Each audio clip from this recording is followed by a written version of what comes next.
Shanks one piece లో ఉన్న dangerous character నుంచి ఒకడు. నార్మల్ ఫ్యాన్స్ తనని ఒక హీరో లాగా చూస్తారు, ఎందుకంటే తను లుఫీని కాపాడాడు, మరిన్ ఫోర్డ్ లో యుద్ధాన్ని ఆపేస్తాడు అండ్ తనని చూసి అడ్మిరల్స్ కూడా భయపడతారు. రీసెంట్ గా వచ్చిన చాప్టర్స్ ప్రకారం షాంక్స్ ని సింపుల్ గా కంటే ఒక సస్పియస్ క్యారెక్టర్ అని చెప్పవచ్చు. ఎందుకంటే మన అందరికీ షాంక్స్ హోలీ నైట్స్ ఫ్యామిలీ నుంచి ఉన్నాడని తెలుసు. ఫిగర్ లైన్ గార్లింగ్ కొడుకు, Shamrock twin brother and Shanks God వ్యాలీలో జన్మించాడు అండ్ అక్కడి నుంచే రాజర్ పైరేట్స్ అని పిక్ చేశారు అండ్ ఇక్కడి నుంచి తీరిది ఫస్ట్ లేయర్ స్టార్ట్ అవుతుంది.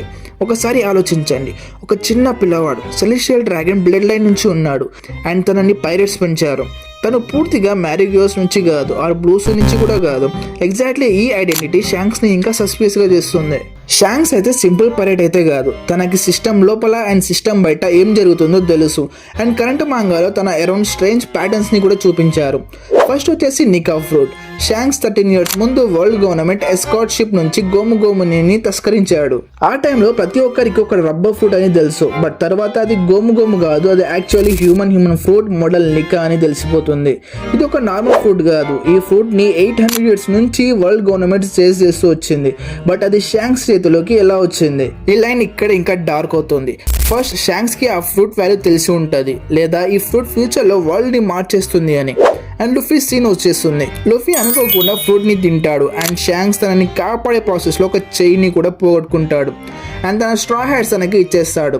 కామన్ రేటింగ్ వచ్చేసి షాంక్స్ లుఫీని మోటివేట్ చేస్తాడు. ఈ సీన్ నాకు ఇక్కడే కామన్ గా అనిపించదు. షాంక్స్ లుఫీని ర్యాండమ్ గా అయితే సెలెక్ట్ చేయలేదు. లుఫీ ఫ్యూచర్ లో ఏం చేయగలుగుతాడో అనేది ప్రెడిక్ట్ చేశాడు అండ్ మేబీ లుఫీని కాపాడాడు అనే బదులు సెట్ చేశాడని చెప్పవచ్చు. ఎందుకంటే తను నికా ఫ్రూట్ తో లింక్ అయి ఉన్నాడు. తనని గ్రో చేయడము ఒక కోఇన్సిడెన్స్ అని చెప్పలేము, అది సెలెక్షన్ అని చెప్పవచ్చు. ఒకవేళ సెలెక్షన్ అయితే క్వశ్చన్ వచ్చేసి ఎవరు సెలెక్ట్ చేశారు, షాంక్సా లేదా వేరే వాళ్ళు ఎవరైనా చేశారా? ఇప్పుడు మనం ఒకసారి బ్లాక్ బెర్డ్ సైడ్ చూద్దాము. షాంక్స్ వైట్ బెర్డ్ దగ్గరికి వెళ్ళి ఏస్ గురించి వార్న్ చేశాడు అండ్ బ్లాక్ బెర్డ్ షాంక్స్ ని ఆ స్కార్స్ కూడా ఇచ్చాడు. అయినా కూడా వైట్ బెర్డ్ ఏస్ ని స్టాప్ చేయలేదు. ఇక్కడ ఫ్యాక్ట్స్ కంటే theory angles important. Shanks clearly Blackbeard ని ఒక సీరియస్ థ్రెట్ లాగా చూస్తాడు. దీని రీజన్ తనకి ఇచ్చిన స్కార్స్ కాదు, it might be Blackbeard real threat level చాలా ముందు నుంచే తెలిసి ఉంటుంది. ఎందుకంటే తన ఫ్యూచర్ లో వైట్ బెర్డ్ ని డిఫీట్ చేసి తన డెవిల్ ఫుడ్ ని కూడా ప్రొసెస్ చేశాడు. సో బ్లాక్ బెర్డ్ అగైన్స్ ఏస్ ని పంపించడం షాంక్స్ కి ఒక స్టూపిడ్ మూవ్ అని అనిపించింది. సో ఇదే రోల్ షాంక్స్ ని మెంటల్ లాగా కంటే స్ట్రాటజిస్ట్ రోల్ లాగా కనిపిస్తాడు. షాంక్స్ వెయిట్ చేసి కరెక్ట్ మూమెంట్స్ లో అపియర్ అవుతాడు. లైక్ మరిన్ ఫోర్డ్ లో యుద్ధాన్ని ఆపడం, గ్రిల్ బుల్ ని చాలా దూరం నుంచి హాకితో ఆపడం, లేదా కిడ్నీ ఎల్బాఫ్ లో వచ్చే ముందే ఒక సింగిల్ అటాక్ తో డిఫీట్ చేయడం. షాంక్స్ అప్పుడే వస్తాడు, తన టైమింగ్ పర్ఫెక్ట్ ఉంటుంది అండ్ ఇదే టైమింగ్ నాకు సస్పియస్ గా అనిపిస్తుంది. First Whitebeard Big Mom Kaido ఉన్నంత వరకు తను మూవ్ అవ్వలేదు. ఎప్పుడైతే లుఫీ గేర్ ఫోర్ లో ట్రాన్స్ఫార్మ్ అయ్యాడు అప్పుడు షాంక్స్ యాక్టివ్ అయ్యాడు. ఈ ప్యాటర్న్ కూడా ర్యాండమ్ గా అనిపించదు. ఇది ఎలా అనిపిస్తుంది అంటే షాంక్స్ ఒక ఫైనల్ పీస్ కోసం వెయిట్ చేస్తున్నాడు అండ్ ఎల్బాఫ్ ఆర్క్ వచ్చిన తర్వాత ఈ థియరీ ఇంకా మిస్టీరియస్ గా అయిపోతుంది. చాప్టర్ 1152 లో గబన్ ఓపెన్ రివీల్ చేస్తాడు తను అండ్ షాంక్స్ కింగ్ హరల్ చనిపోయేటప్పుడు అక్కడే ఉన్నారు అని.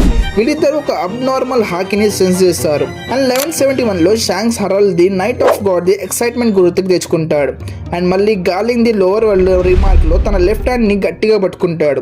ఇది చాలా important guys. Shanks current pirate ఒకటే కాదు, తన relationship world government or God tier higher తో కూడా ఉండవచ్చు.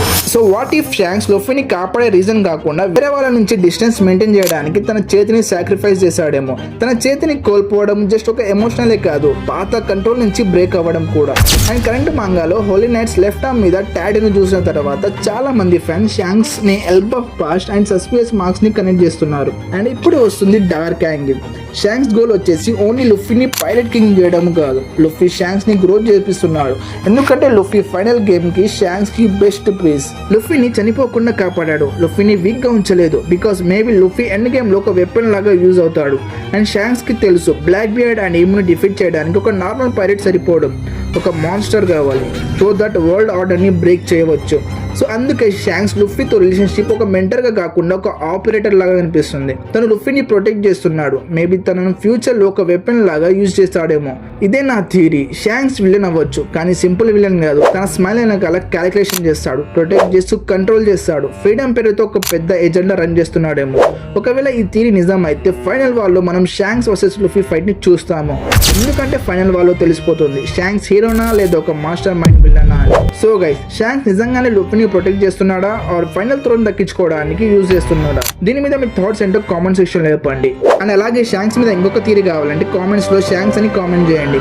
ఇలాంటి యానిమే కంటెంట్ కోసం నా ఛానల్ ని సబ్స్క్రైబ్ చేసుకోండి. సైనింగ్ ఆఫ్ అండ్ మడ్డ తెలుగు 247 అరిగతో గోజైమాస్.